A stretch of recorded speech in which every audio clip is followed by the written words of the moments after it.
大家好，我是小贤，今天给大家分享的是我用豆腐做的巴斯克蛋糕。这款蛋糕低卡低脂，而且操作起来非常简单，喜欢的朋友一起来做吧。我们先将模具内垫上油纸，这样便于后期脱模。现在我们来做蛋糕糊，先准备300克内酯豆腐，豆腐中的水分一定要过滤出来。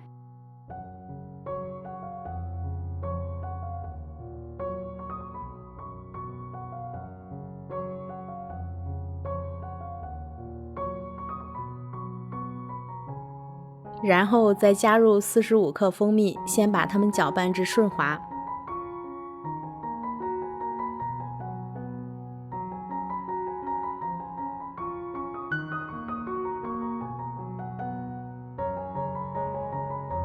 搅拌顺滑后，再加入300克酸奶，把它们搅拌均匀。酸奶一定要选择浓稠一点的。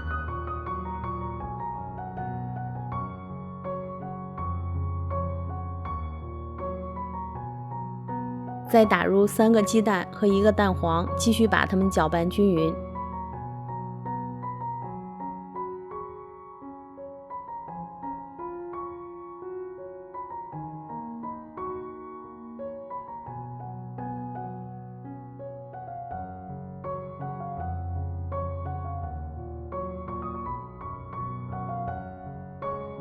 加入几滴柠檬汁，去下豆腐的腥味。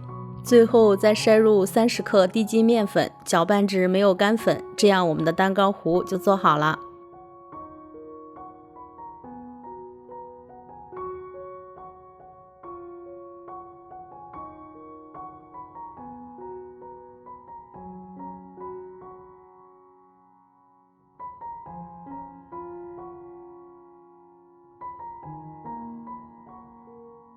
把做好的蛋糕糊倒入模具中，再放入烤箱，中下层上下火210度烘烤35分钟。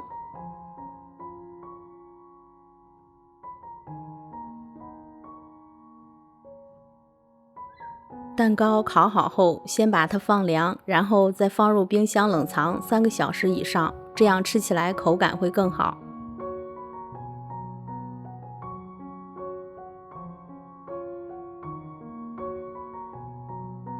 这款用豆腐和酸奶代替奶油奶酪的巴斯克蛋糕，吃起来细腻嫩滑，还有豆乳的香味，热量也非常低，正在减脂的朋友也可以放心吃，喜欢的朋友一定要试一下。如果您喜欢我的视频，请帮忙点赞、评论、转发，别忘了订阅我的频道。我是小贤，我们下期见。